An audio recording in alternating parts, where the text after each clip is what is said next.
Debs. Law, you all right? Yeah, I'm doing really well. How are you doing? Yeah, good. Good week, actually. It feels like, because the days are lighter as well. So for those of you going into darkness, if you're across the other side of the world, we do apologise. But it's wonderful to wake up to daylight in the UK, isn't it? Yeah. And to sort of still have it in the evening for now. Yay! Loving it. So it's making a huge difference to people because you can feel the lightness literally coming through some because they've got daylight, and that's what we need. So it's amazing. It's been a good week. And you can hear the birds singing, and it's Yeah. just that sense of things being kind of connected and joining up together. And that's a really fitting link to our focus this month, which is all about extraordinary mentors. So what is mentoring? How do you become a great mentor? What does that mean in terms of looking for a mentor? And how do some of those really great mentoring partnerships, how do we maximise that? And why do we think that's relevant? Well, the World Economic Forum's 2025 Future of Workplace and Industrial Success white paper has made it really clear that around the world there are a real demand for these human-centric skills, resilience, creativity, dynamic problem solving, all that stuff that we've been talking about for a while now, for years. However, there's a skills gap because there's not enough time for all the training courses that you probably need to put a population through in order to feel future proofed, equipped, empowered, and full of the knowledge that you need. So what do you then need? Well, you then need some alternatives to putting everyone on a training course. And that is where mentorship, Debs, I think is really going to come into its own in the second half of this decade. Yeah. Because there's that give and the get. It's about those strong working relationships, and mentoring can work in a virtual environment as well, because it's relationship and it's that that dynamic that exists that creates a safe space to learn. Yeah, I think you're spot on, Laura. And I remember you talking back in, 10 years ago now, wasn't it? You were banging on about the robots. That's where you started. Absolutely. And like wake up and smell the silicone was your moment. And, when you think 10 years ago, you were talking about this, and it's only really sort of, coming to fruition now. And I think also we were talking around back then, the importance of passing knowledge on, sharing our gifts because of the next generation coming into the world of work, yada, yada, yada. And I just think it's incredible to know that 10 years ago you were talking about AI's coming. It's here, but what do we do? And as you said, time is the one thing that we don't have. But how do we equip people for the future to, whether it's next week, next month, 10 years again from now. So it fits in with your future proofing of your career, really, and organisations. Can you believe that was 10 years ago, though, Laura? I know, Debs. And what was unknown at the time was I thought the biggest ticket item that was going to be impacting our ability to have careers that are, that tickle the boxes and give us what we need, and, ensure the next generation have some good work experiences kind of coming their way. I thought that was just going to be robotic process automation and AI. Little did we all know there was going to be a global pandemic around the corner. True. And what that done is we got double bubble. So we've now got not only some of those manual and cognitive skills that are now being done by something other than a human, we've also now got a lot of remote working and sitting side by side with people and watching different generations at work via osmosis. That's how you work out, do we shake hands or not? Who starts off sharing a meeting? What's the etiquette of all those little things that enable us to be able to work in a smooth and frictionless way with each other? So with that in mind, to be able to put mentoring intentionally on our radar as part of our go-to toolkit to not only equip and empower ourselves, but also to think about how we bring others along with us. And the wonderful thing about mentoring is you don't have to get a qualification to be a mentor. It's almost like a state of being. It is, that's a good way. It's a good way of looking at it. And I think having a mentor is really powerful, actually. I know I've had some over my career, and I also mentor others as well. And it's just so powerful because for me, it's not necessarily about giving everybody giving them the answers, if you like, all the time, but it is about access. And I think it's also about that access to perspective and experience, stretch and belief. And I think because sometimes you've got to have that level of belief that in the other person that you might be mentoring, that they can do it. So linked in with, some other skills that you would have as a great leader, a really good mentor actually, for me, sees your potential before you fully trust it in yourself. And I always like the fact that we talk about, we lend you the confidence until yours catches up. So that ability to be able to recognize what that person brings and what talent they got, because we don't always recognize it in ourselves, but a great mentor will see the potential and they start to work with that person to unlock it, because I think they shorten the learning curve as well, actually, Laura, like you were saying, because you can't put everybody through training courses or what e-learning or whatever, because a mentor, if you're getting a great one, has what we call walked the walk, talk the talk, been there, done it, got the t-shirt, got the whole works. So they've made the mistakes already. And I think once they've done that, they help you avoid the avoidable and navigate the inevitable. So that ability to have been there, done it and learn, to pass that knowledge on. And I think we always hear back sometimes, Laura, that, but the only way you're going to learn is to make a mistake. And I think, well, yeah, I get that, because that's how, we've all learned along the way. But it's making a mistake with somebody beside you so that they will just watch it, keep out, an eye out for you, which I think is really important. Because having a great mentor, it is powerful. And that relationship is so strong that you just, it sort of lasts and they become your go-to sometimes. So, I mean, you mentor people as well, Laura, don't you? Yeah, but I'm just listening to you talk, thinking, actually, mentoring can also be as well as the sort of the soft and gooey stuff. So it's a brilliant way to fast track a sense of belonging and engagement, and also fast track culture acquisition as well. So, one of the quickest ways to bring on board, for example, let's say you've had a whole organisation of people who've been tupied in. If you were to set up mentoring relationships, that would be one of the quickest ways to then be able to almost kind of fuse those two cultures together. But I've just had a trip down memory lane as I was listening to you talk. I had a temp job when I was away travelling in Australia in the year 2000. Debs. Oh my goodness, Laura, that makes you feel old now, doesn't it? It does. And the challenge that the Sydney State Rail Authority had, or the State Rail Authority had, was you had the Olympics coming. And so suddenly there was going to be a huge influx and demand on the train transport systems. And I imagine someone in L&D would have sat there in 2018 or whenever it was, kind of thinking, we've got a bit of a challenge here because we need to onboard and recruit a whole load of train drivers. There isn't enough time to be able to do it the traditional way. How do we then make sure that we're safe and compliant and we've got all it is? And so they set up a mentoring program, and that was where time was scheduled for new train drivers and existing experienced train drivers. So from a compliance point of view, mentoring is also part of that L&D bit, in that if you literally haven't got the time to put everyone on a training course, which is hugely expensive as well in terms of backfilling people, in kind of roles and stuff. So mentoring as a way to be able to fast track that knowledge transfer between different people within an organisation. So, I remember thinking, actually, that's quite an interesting thing to think forward. And as before I'd had any job in learning and development, that was like my first touch almost of it. Yeah, and thinking about it. Okay, if you've got a big organisational problem, which is we need our people to be able to transform or get ready for a big deadline, how do we do that? Well, if the knowledge is all trapped inside all of our people's heads and it's not written on all of those operating processes, you've got to be able to put in that time. And time is the currency of mentoring, I guess, isn't it? It is. And I think picking up on your point about soft and gooey, it definitely isn't soft and gooey, because if you have a great mentor, they will actually challenge your thinking and they will actually enable you to expand it. So it's not it's a great relation to have, but it's not just, that was really good, have you thought about it? It is the challenge and direction to get you to think differently.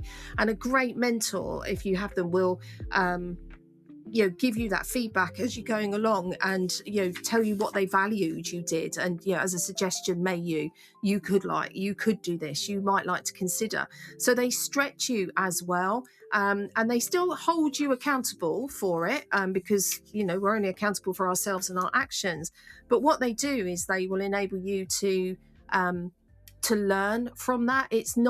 I want to say it's not a hard relationship. It isn't hard in that respect, but it's honest, I suppose. And I think they're the things that, you would not necessarily have a conversation with that in an open office or in a meeting, but in that relationship you've got with your mentor, that feedback, which is challenging at times, it may be hard to hear, is so important, because it should be what we call that safe space. It's a brave space as well. And I think that's the bit where you can say the thing, if you like, that you don't say in meetings, as we said, but you can explore any questions you've got or any doubt that you've got without any judgment. And I think that is the mentor has to have that mindset about them, as well as the mentee, to know that actually this is a safe space to just say what you hear, say what you see, put your doubts in, have those difficult conversations with them, because that's how we learn, right? So the relationship is so powerful. So let's do let's do a bit of an explainer. So kind of mentoring explained, and then we'll have a look at some practical sort of tips and tools, and then what might be an action plan to go about starting up mentoring.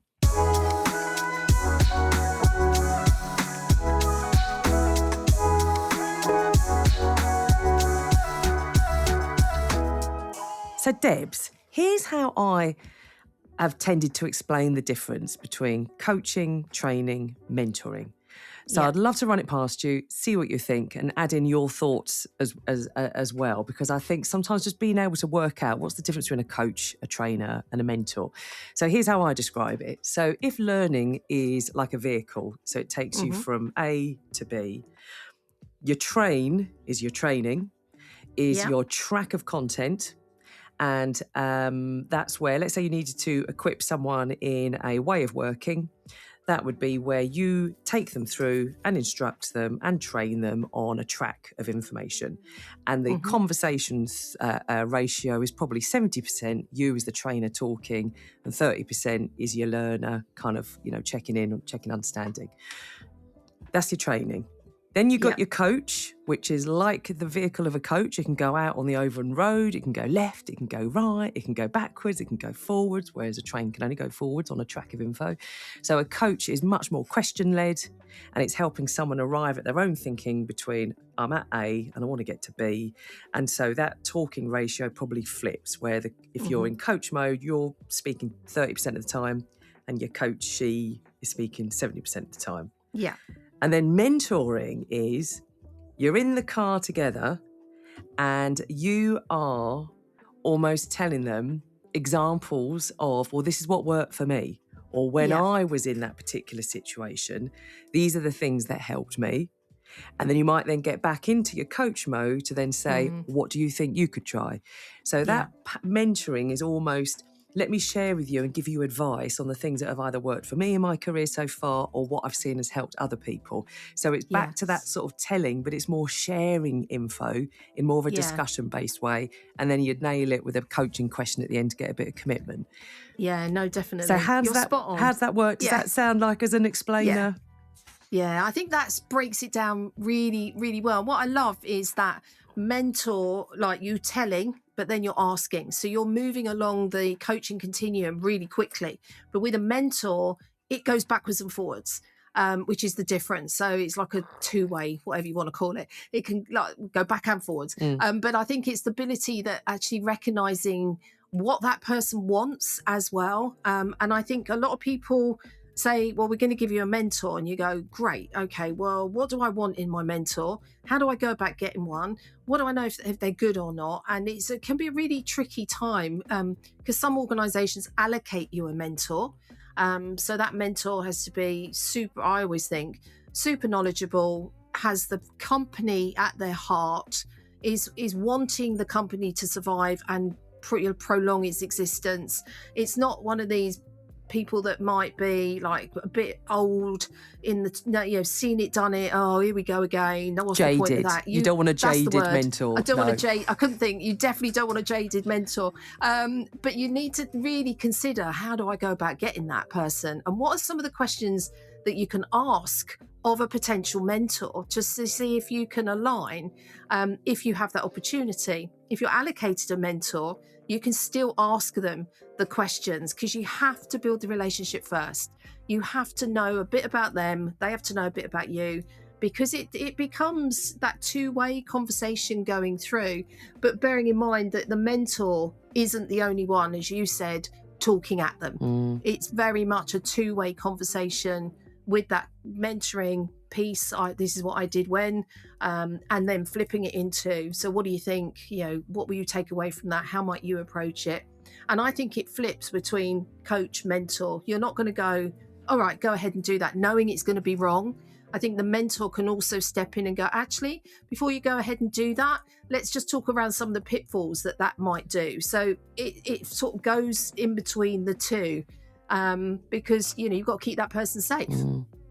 And with the mentor as well, you're almost sort of helping, let's say it's a new starter, you're signposting them to be able to navigate their way around the organisation, and just to, rather than it taking 6 months for someone to get their head around a role, you're sort of fast tracking that.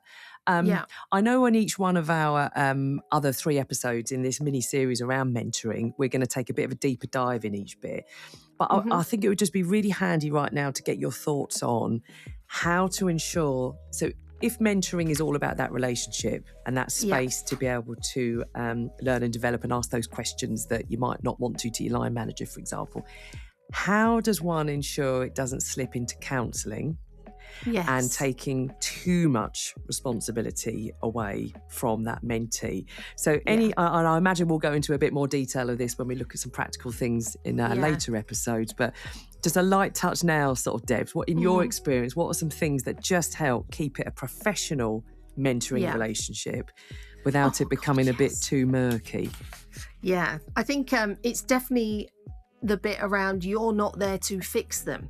So as the mentor, a bit like coach, you're not there to fix that individual. So whilst you want to help them, but that's the skill in your coaching and exploration with them, to not go backwards and into their detail. It's like acknowledging it's happened, but that's not what you're there to talk about. You're there to enable that person to maybe think about getting clear on what you actually need from your mentor. I think is super important. What are you going to them first? But the mentor has a role to play in keeping the boundaries clean, because it's not counselling. And if it does get into that, then you have to sort of pause the conversation and signpost them to the help by giving feedback in the moment. I hear what you're saying. I believe this is going down more of that route. So let's explore what you could do. Not what I'm going to do for you, but what you could do to help you. And then once you've done that, come back and we'll pick up again. It's holding the boundary. Really, really, it's such a brave thing to do as well, but you have to, because you're not there to fix them. Yeah, brilliant. And I know we'll probably pick up on that on sort of the later episodes. So from a kind of different angles and a take on mentoring. So we've had a bit of a conversation around sort of defining what that might look like, how to keep it a professional relationship. Maybe it'd be good now to share some practical examples of what does it look like in practice? What's the kind of ideal time frames, and how might you go about setting up mentoring in your career?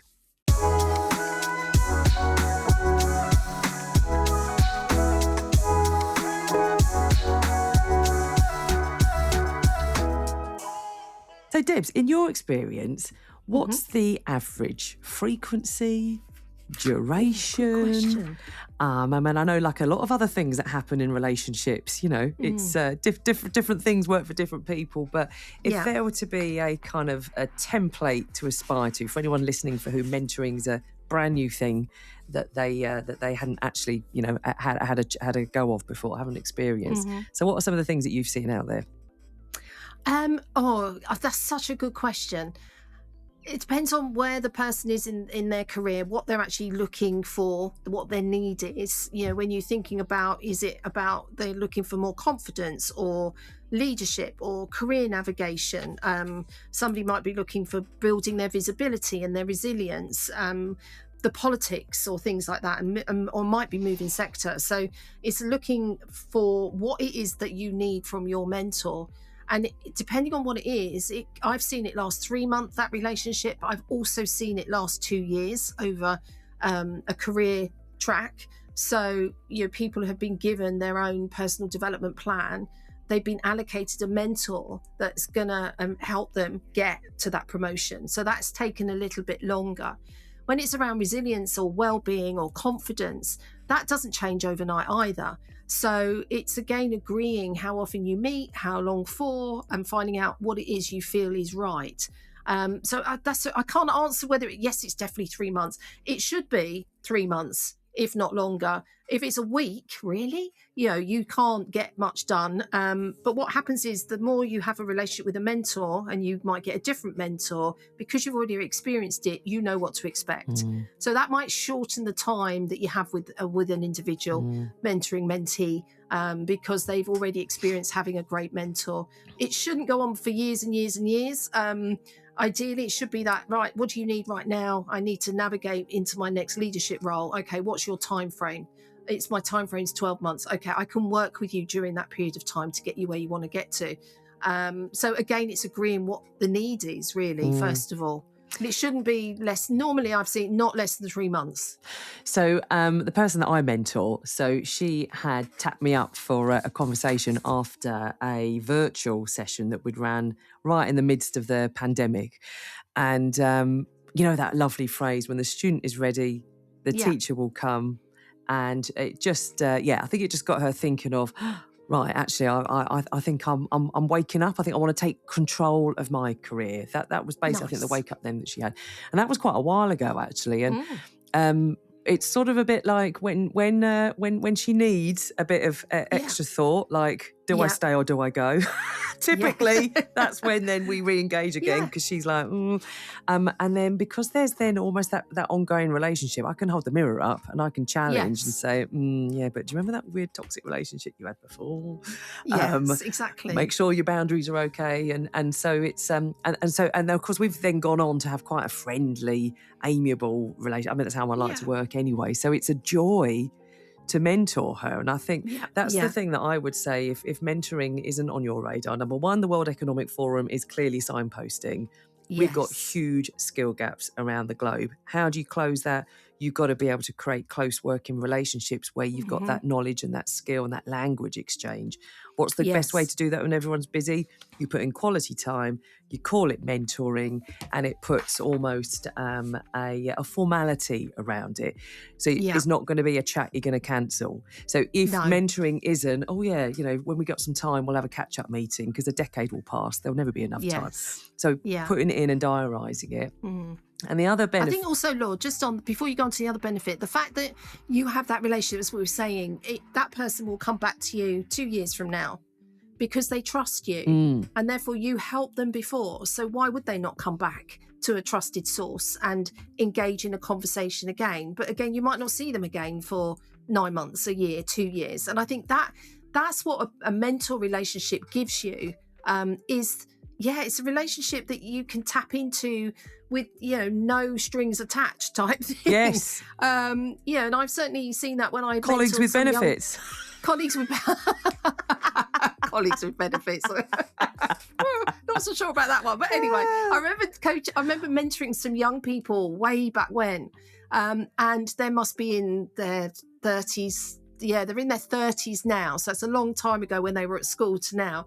And we set up a mentoring program for them. And it was really effective. And even now, I still see some of those young people around. And every now and again, one of them will reach out and go, I'm thinking of this. I know you helped me. Yeah, would you mind? And, that is such a privilege to know that the impact you had on that person at that point in time, I had no idea. But when they come back around and say, look, this is my career now, and you find out where they've gone to, it is incredibly powerful and very humbling. And I think that's what I love. They know you're a trusted source. Yeah. No, as you said, there's no strings attached. They can reach out at any point, whether it's 5 years, 10 years, 15 years from when they last spoke to you, knowing, because they had a relationship.